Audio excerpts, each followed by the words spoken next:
O deputado federal veneziano Vital do Rego, seja bem-vindo, um prazer enorme recebê-lo aqui no Balanço Geral conosco. Boa noite, Milton. A você e a todos os companheiros. Eu tô todo atrapalhado. Não, que é isso. Você tem... É porque quando a entrevista é de peso eu fico meio nervoso, aí eu me atrapalho. Deixe disso. Até porque você tem toda a liberdade, enfim, domínio de algum tempo já dos microfones, os cumprimentos a todos os que integram a produção, até para que nós agilizemos nessa meia hora restante em relação a vários assuntos que poderemos discorrer, claro, e de conformidade com o que vocês desejarem. Muito feliz pelo convite. Vez por outra a gente participa por telefone, o que não possibilita que nós discorramos, falemos, dissequemos sobre os assuntos que são assuntos do dia, tanto em nível nacional como em nível estadual e municipal, da maneira mais apropriada. Mas a radiofonia e muito mais o espaço televisionado exige essa capacidade de sintetizar. Mais feliz em revê-los pessoalmente, a todos vocês e à disposição. Primeiro eu quero dizer a alguns ouvintes, principalmente aqueles que não se identificam e que têm o meu telefone pessoal, que não é difícil de conseguir, que não adianta ficar mandando comunicados aqui, nem com perguntas complicadas, porque nós temos o hábito de trazer personalidades políticas aqui, empresários, e não temos o hábito de divulgar, abrir para perguntas. Então, não seria hoje que nós iríamos fazer isso, nem com vocês, nem com ninguém, né? Nós estamos aqui recebendo um deputado federal que merece todo o nosso respeito, tem um mandato dele conquistado, conseguido, à custa de muitos votos, inclusive majoritário aqui em Campina Grande, se eu não me engano. Graças a Deus, e bem majoritário. E pela confiança, e também não tenho problema nenhum de responder a quaisquer perguntas, se for o caso. Tem umas coisas que são provocações. Não, né? mas eu não tenho, eu não me acanho com provocação. Eu não tenho dúvida que o senhor se acanha. Para mim é até melhor. Eu estou apenas dizendo para as pessoas que respeito é bom, a gente gosta, né? Não, claro. De todo lado. Sem problema somente nenhum. Isso. Mas vamos lá. Deputado federal veneziano Vital do Rego. O Brasil vive uma crise. Alguns dizem que não é crise, que é um problema político, é mais político do que econômico. Enfim, o senhor está em Brasília, o senhor está no Caldeirão, né? Vivendo lá, pelo menos o senhor passa de segunda a quinta, a sexta lá, e o senhor sempre vem aqui a Campina Grande, retorna, né? Nós acompanhamos. Mas qual é o cenário em Brasília hoje? Porque nós temos um verdadeiro desmonte no governo federal, que já mudou ministro, voltou ministro.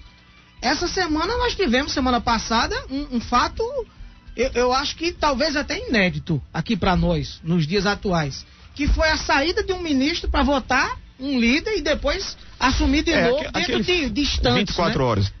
De 48 horas. Ali particularmente foi um episódio provocado muito mais pela exposição do presidente Eduardo Cunha e aí rapidamente, en passant, pelo episódio da disputa eleitoral na qual nós não tivemos sucesso, obviamente apoiando a candidatura do deputado Hugo. No instante em que a candidatura de Hugo ela foi, entre aspas, tomada para si pelo presidente Eduardo Cunha, houve um entendimento por parte do Palácio do Planalto que se estabelecer ali uma disputa entre a candidatura de Eduardo, que sabidamente é ressentido e opositor fortíssimo do governo da presidenta Dilma, com os interesses do Planalto.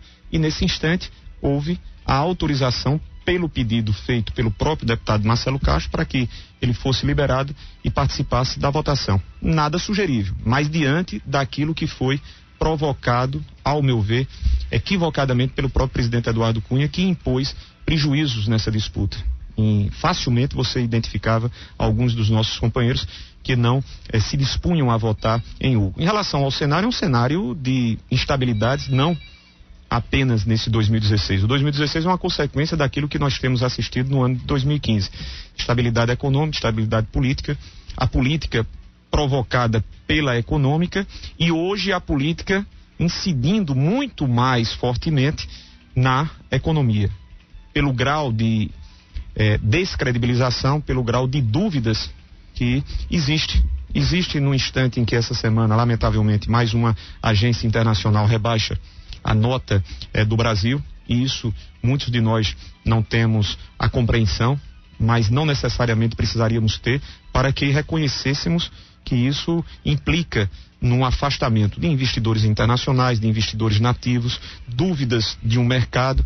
Enfim, nós estamos em meio a um risco, né, para quem risco, e as três agências de mal pagador, e as três agências, todas elas, duas no ano passado, e a última que faltava trazer a sua apreciação e análise sobre a realidade brasileira, um aspecto principalmente fiscal, também falando sobre a falta de expectativa aos olhos daqueles que fazem essa avaliação. Isso é muito ruim.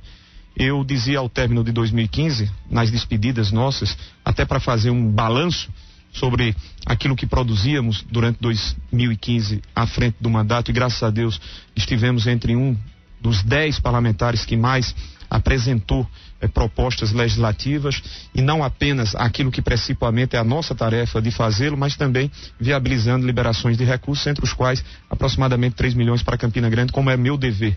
Afinal, não poderia me afastar disso. E eu falava que temia que começássemos 2016 ainda sob o signo da dúvida, sob o signo dessa instabilidade. E, lamentavelmente, estamos em meio a ela. Há a necessidade do governo reagir com propostas que sejam efetivamente propostas que alavanquem e recomponham a economia. Não é fácil, não é do dia para a noite, e isso há uma dependência direta e clara do parlamento. E no parlamento existe um cabo de guerra. De um lado, a oposição, parte desta oposição desejando que essa situação ela não seja revista ou não melhore, porque afinal de contas já veem a eleição de 2016 e projetam a eleição de 2018. Isso é péssimo para o Brasil, mas existem aqueles oposicionistas que assim se comportam e assim fazem torcida para que não dê certo. Do outro lado, um governo que muitas das vezes não quer enxergar os seus próprios erros. Tomara que possamos, nessa retomada, 3 semanas de atividade efetivamente no Legislativo, possamos ter um ano menos desassossegado como vimos no ano passado. Deputado, pouco tempo que eu cubro essa área política, jornalística, que eu trabalho com comunicação, eu nunca vi oposição fazer papel a não ser criticar, de forma muitas vezes severa, com casos pontuais, aqui e ali, mas às vezes até de forma irracional. Não estou falando só na Paraíba, estou falando no Brasil inteiro. E infelizmente isso acontece. Agora, do outro lado, tem a responsabilidade dos agentes que estão no poder. E eu gostaria de me reportar agora a um governo que assumiu uma missão de salvar toda uma situação no país, se colocou como o solucionador de todos os problemas, que me parece que as medidas por um período funcionou, mas a longo prazo degringolou, e nós estamos vivendo essa situação hoje. Nós estamos com a taxa de desemprego jamais vista no ano de janeiro, de quase 8%. Nós estamos vivendo uma crise onde as pessoas estão ficando desempregadas e o pior, elas estão devendo, estão endividadas. Então, a recuperação de todo esse crescimento, pelo menos a estabilidade, vai ser uma coisa muito demorada e muito sofrida. Muita gente vai ter que abrir mão de muita coisa. Nós temos com a elevação de energia elétrica, gás de cozinha, preço de gasolina disparado, apesar do petróleo estar caindo no mundo inteiro. Nós estamos vivendo uma crise da Petrobras, jamais vista, praticamente afundando, com receita em real e dívida em dólar. A moeda americana disparou. Enfim, é um conjunto de vários fatores. O senhor faz parte do PMDB, partido da vice-presidência, do Michel Temer, que está com Dilma desde o começo, né? Vamos fazer essa leitura.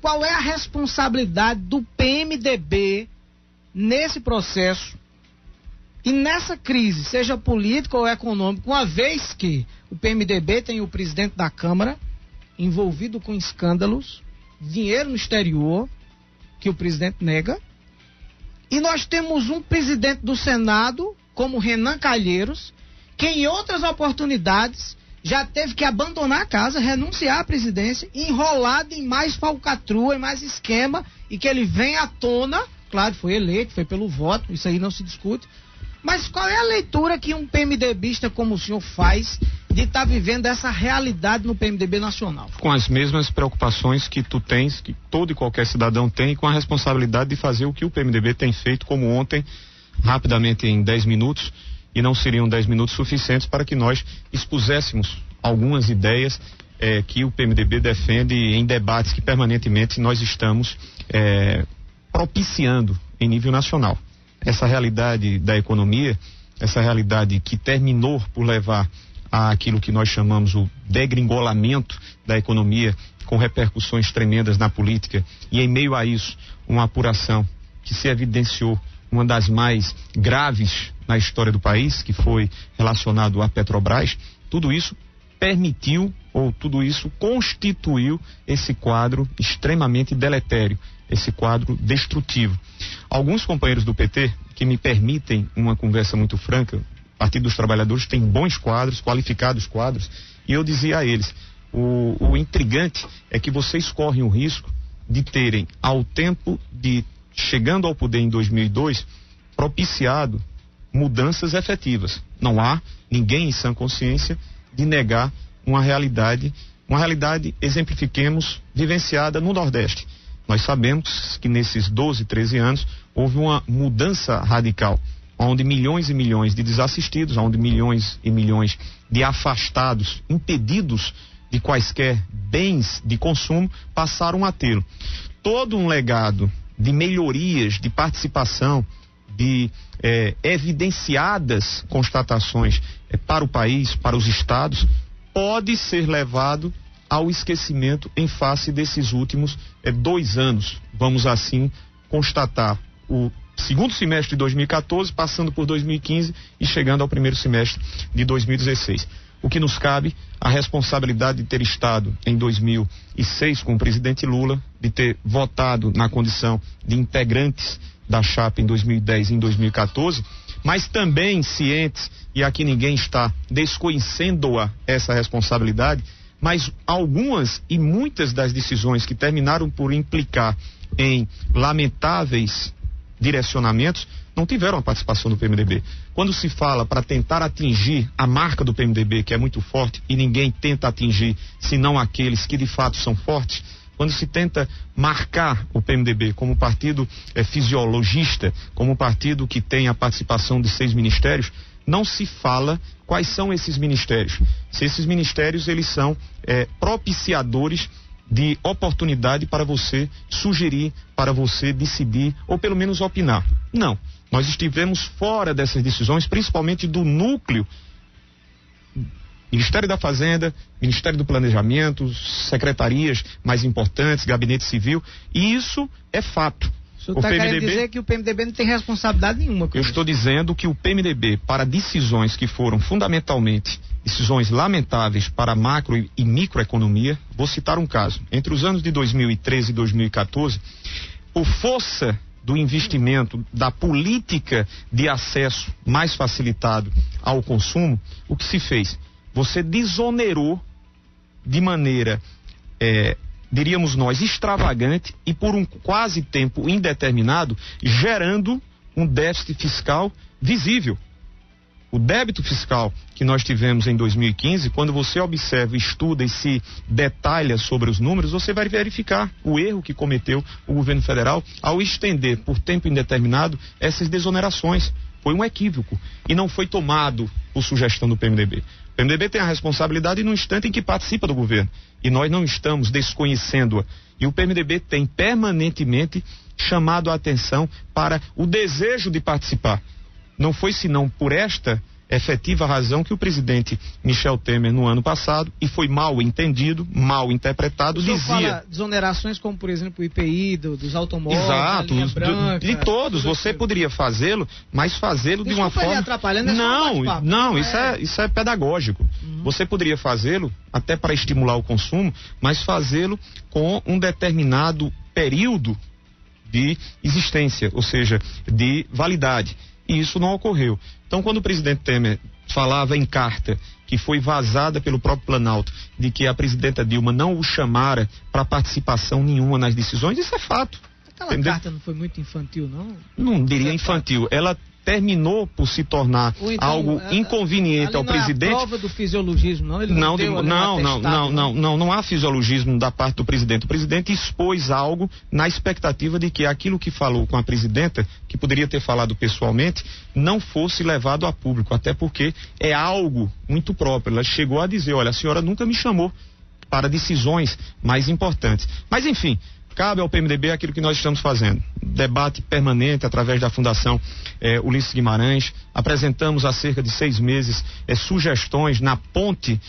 para o Futuro, que é um projeto defendido pelo presidente Michel Temer. E é isso que nós desejamos. Vamos partir para as eleições em 2016. Temos um projeto para 2018. Temos a responsabilidade de manter o equilíbrio, porque afinal de contas não seremos responsáveis por lançar mais lenha a uma fogueira cujas labaredas elas estão crepitando. Deputado, Renan Calheiros, Eduardo Cunha. Os nomes deles se destacam hoje internacionalmente na crise de corrupção que o Brasil vive. Qual é a leitura que o senhor faz? A leitura Existe de qualquer... corrupção? Eles vão ter que provar que as acusações feitas sobre ambos, elas são improcedentes. O senhor acredita que Eduardo Cunha é inocente? Eu espero que ele apresente as provas que diz ter. As acusações que pesam sobre os seus ombros são muito delicadas. Então cabe-nos, como qualquer julgador, e nós não nos precipitaríamos, até pela minha própria formação eu não haveria de fazê-lo. Isso é muito comum no Brasil. O senhor não acha que ele já deveria ter se afastado da presidência? Eu teria, pessoalmente, tomado essa decisão. Mas isso é uma estratégia pessoal. É uma estratégia dele, do seu corpo de advogados. Eu penso que ele se torna muito mais alvo quanto mais permaneça. E, não obstante, está conseguindo postergar todo o processo de análise lá no Conselho de Ética. Inclusive já zerou de novo a roleta. Zerou de novo, exatamente por isso. Ou seja, ele acredita que possa postergar. Em determinado momento, ele vai ter que enfrentar isso no Conselho de Ética e fatalmente do Conselho de Ética para o plenário. A expectativa daqueles que não conhecem os fundamentos de sua defesa, como eu não os conheço, é a expectativa de quem está para decidir com base naquilo que é a acusação, naquilo que é a sua defesa, como qualquer um outro procedimento. Nós não podemos implantar um tribunal de exceção autoritariamente e impingir a alguém denúncias quando você não tem desse alguém o direito de apresentar a sua ampla defesa. Né? Agradecer também aqui o chefe do Detran, da primeira Ciretran aqui em Campina Grande, Rossandro Agra, doutor Rossandro Agra, advogado, grande técnico, que nós fazemos sempre questão de reconhecer o trabalho que ele desenvolve aqui, inclusive faz um trabalho técnico e também mantém parcerias com todos os poderes públicos, independente de linha política, porque ele está para servir a população. Eu sempre gosto de fazer esse registro a respeito do Rossandro Agra, que ele é um aliado do deputado federal veneziano Vital do Rego e que cumpre muito bem o seu papel, sempre participa conosco, apesar dele achar que eu estou botando bola nas costas dele, mas isso não é verdade, né? O que a gente publica na rede social é para todos.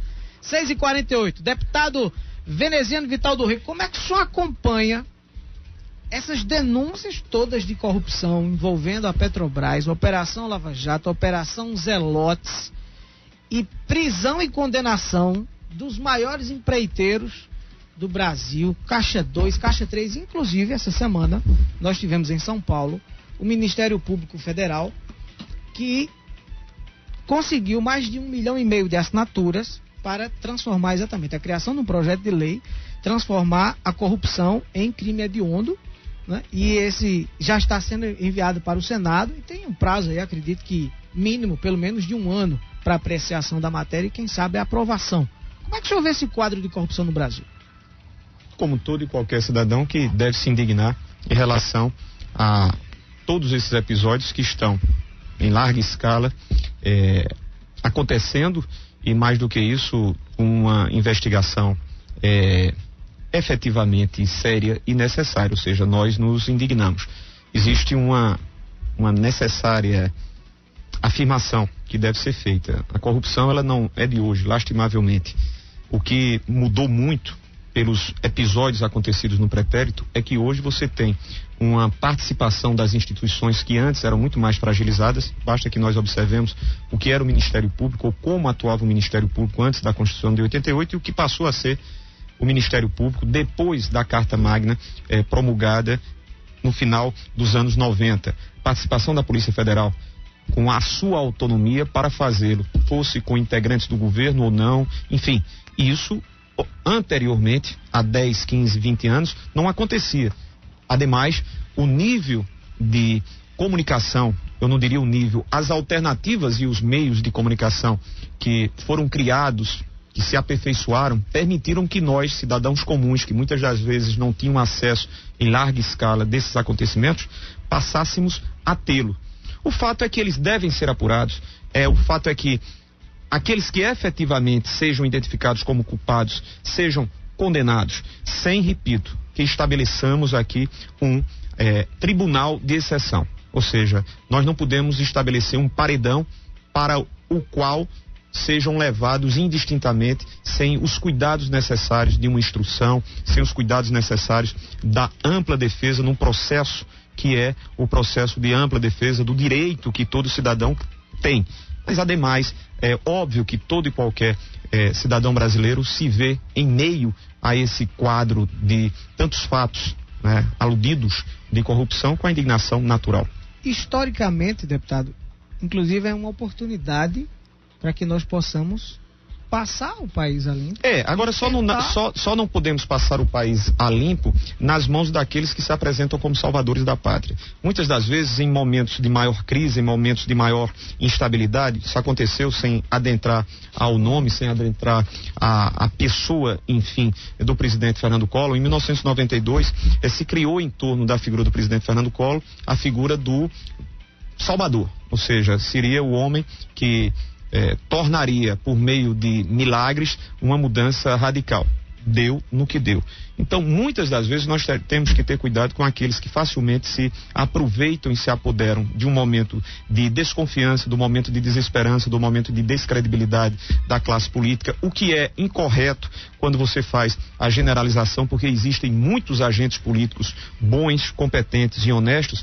Em casos como esse cenário se apresenta, vem sempre aquele: olha, eu tenho a fórmula de resolver tudo isso. Nós temos que ter muito cuidado, principalmente porque nós estamos no ano eleitoral. Daqui a pouco vamos ser chamados novamente para avaliar aqueles administradores que chegaram em 2012. Aqui mesmo eu me apresento para fazer esse debate abertamente com o prefeito, quando ele se dispuser a esse chamamento. Até agora ele está sem querer fazê-lo, apenas escalando aos seus seguidores subservientes. Nós queremos fazer isso. Ou seja, trazendo um pouco para Campina Grande esse debate, Milton, nada sugere que um prefeito que chega em 2012 e faz uma promessa ou várias promessas, as mais incontáveis, e quando você traz para compará-las aquilo que foi dito, a realidade de quase 4 anos de exercício de mandato, você vê o absurdo. Recentemente o prefeito aumentou pela 3ª vez sucessiva o preço das tarifas de transportes coletivos, quando tem um vídeo dizendo que até o término do seu mandato não haveria de aumentar. O prefeito foi eleito dizendo que iria mudar e qualificar a área de saúde. Em 3 anos e 3 meses, os profissionais das mais de 26 categorias não têm o seu plano de cargos, carreira e remuneração. Aqui eu vejo, em um release da prefeitura, uma inverdade tremenda, como tem sido as inverdades prolatadas pelo prefeito. Ontem ou até ontem, alguém ou ele mesmo veio dizer que a obra do polo jurídico em Campina Grande tinha sido realizado com recursos próprios da sua administração. Uma outra grande mentira. Nós deixamos todo o saneamento, toda a drenagem com mais de R$900 mil pagos. Então, o prefeito diz aqui, mais uma vez a prefeitura de Campina antecipa o pagamento. Aqui estão 2 vereadores que sabem, como vereadores, que passaram quase 30 dias sem receber o seu 12º no mês de dezembro. Isso é crime de responsabilidade e ninguém falou. Se fosse veneziano, que pagava todo dia 19 o repasse do 12º para a Câmara, Campina caía. Aqui estão 2, que não me deixam mentir. Por que o senhor é tão perseguido assim? Por que Campina cai em cima do senhor? Campina não cai em cima de mim, não. Não, Campina não. Estou dizendo Campina, leia-se aqueles que são os meus detratores, né? Aqueles Campina muito pelo contrário. Eu só acompanhei o que o senhor falou Campina muito pelo contrário. Campina me permite e chama-nos para fazer esse debate. Hoje, aqui está uma mensagem recebida aonde os agentes comunitários estão há mais de um mês sem receber, como os próprios prestadores. Em dezembro, o pagamento do IPSEM se deu no mês de janeiro. E aquilo que se dizia contra mim no mês de dezembro, eu não tinha microfones, e haverei de tê-los, porque fundamentalmente, por mais que seja a força cooptativa da prefeitura sobre alguns canais, isso não acontecerá no instante em que nós estivermos num debate dos 40 dias, pelo menos dos 40 dias. Então, esse confronto das boas... Mas quais são os canais que são cooptados? Eu não preciso mencionar, até porque quem nos ouve em Campina Grande sabe muito bem disso.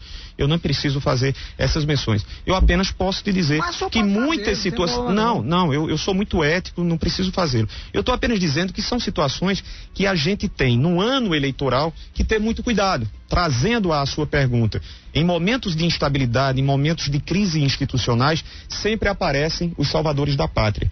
E esse cuidado nós devemos ter agora, às portas de um processo de disputa. Trazendo um pouco para Campina que Campina, então, elegeu um salvador da pátria, achando que ele iria salvar a Campina, com todo o direito, legitimamente, democraticamente, soberanamente, elegeu uma candidatura que se apresentava com um sem número de promessas estas que até agora eu não as identifico.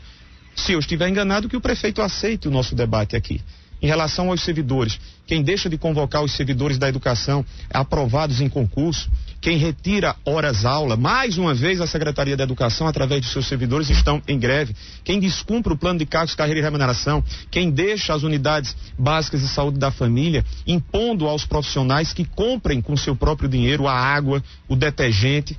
Isso é um absurdo. Quem vende a conversa fiada, inverídica, de que abriu um hospital como Pedro I, tenta enganar-nos, como se nós não tivéssemos a consciência que o Pedro I diminuiu quase que mais pela metade os serviços que anteriormente eram prestados. E quando apresenta obras, ou são obras deixadas por nós, e muitas destas sequer conclusas, como é o fato do conjunto de creches que ainda encontram-se inacabadas, como é o caso do canal da Ramadinha, como é o caso do canal de Santa Rosa, não é? Da UPA Porte 2, deixamos 2.400.000 reais, ou então se apega a obras do governo federal, como é o caso do conjunto de 4.000 unidades residenciais, que eu não sei quantas efetivamente estarão aptas a receber, habilitadas a receber os seus moradores. Então esse debate é preciso ser feito. Campina Grande, a sua maioria, com todo respeito, ela foi levada a acreditar numa mensagem completamente afastada da realidade prática que nós estamos assistindo. Muito bem. Deputado federal veneziano Vital do Rego. Felizmente o tempo, a gente tem uma limitação, mas eu quero agradecer o senhor pela atenção, pela participação. Inclusive, nós tivemos um dia uma participação do senhor aqui conosco, que nós fizemos uma pergunta a respeito do código com relação à maioridade penal, e me parece que o senhor não gostou do tempo que o senhor participou. O senhor deixou até bem claro na saída, apesar da participação relâmpago, o senhor falou isso, mas não era essa a nossa ideia. Nós tivemos uma participação, se é relâmpago, de um deputado da oposição do PSDB e de um deputado do PMDB. Aquela foi a nossa ideia, né? Mas eu quero dizer que o nosso espaço está sempre à disposição, porque nós nunca fizemos seleção de tempos aqui para o senhor. E não, eu confesso, claro, eu não posso. Aberto. A gente confessa também que a gente não entendeu bem quando o senhor falou isso, mas eu só quero que o senhor saiba explicar, que a intenção foi a melhor possível. Posso explicar, porque o tema, falamos do tempo realmente, era por causa do tempo nosso, né? Pois bem, o tema sugere, e aí não necessariamente comigo, qualquer uma outra, até em razão de termos muito mais estudiosos sobre a matéria, questão muito controversa e que terminou tendo definida a sua ampla e esmagadora maioria pela diminuição da maioridade. O tema, por ser controverso, por gerar paixões exacerbadas muitas das vezes, sugeriria um tempo a mais, sem problema nenhum. Eu inclusive devo participar mais, porque vez por outra, fundamentalmente, isso eu tenho dito aos meus companheiros, e aí em rápidas respostas, alguns comentários são feitos, não apenas na emissora, não apenas junto a esse horário, mas em quaisquer outros horários. A minha disposição é sempre de deixar, não a resposta em si, mas a palavra nossa em nome da verdade. E é isso que sempre me moveu, o desejo de poder colaborar. Quando a gente pede, roga um tempo a mais para que nós falemos, fundamentalmente é para servir a opinião pública daquilo que muitas vezes a opinião pública não tem, porque a ela não chegam as informações mais detalhadas e com um tempo mais à profundidade. A realidade atual em Campina Grande, por mais que alguns não queiram observar, é esta, ou seja, são reservados pouquíssimos e mitigados tempos para que a oposição possa debater situações que muitas das vezes são proibidas de serem acessadas. Mas agradeço a sua oportunidade, peço desculpas a Ari, o cumprimento a todos os que produzem, saudação ao meu querido Jerimum, ao mim, uma figura que há mais de 12 anos tem uma relação de carinho para conosco. E eu estou, repito, mais uma vez, pronto para fazer esse debate. Ou seja, um debate aonde será permeado, afinal de contas, não poderia ser diferente, com educação, com equilíbrio. Eu não vou entrar na pilha dos meus adversários, daqueles que tentam me detratar, daqueles que são ávidos e ácidos na tentativa de alcançar-me ou macular uma imagem. Eu quero fazer esse debate com o prefeito. Tenho chamado repetido e reiteradas vezes para que nós comparemos, mas não apenas essa comparação, mas acima de tudo mostrar a Campina Grande por que estamos na condição de pré-candidato, com o propósito de poder geri-la em novos 4 anos. Campina Grande lançou-se na expectativa de que veria algo inovador e está concluindo esse período, a atual gestão, sem que absolutamente nada de inovador fosse mostrado. Perdemos recursos para a Feira Central, o prefeito tinha as condições de trazer o VLT, não o trouxe, o prefeito tinha por obrigação de gerar novas expectativas. Campina Grande é uma das cidades que menos oportunizou chances em mercado de trabalho. Mas enfim, problema de tempo. Mas é apenas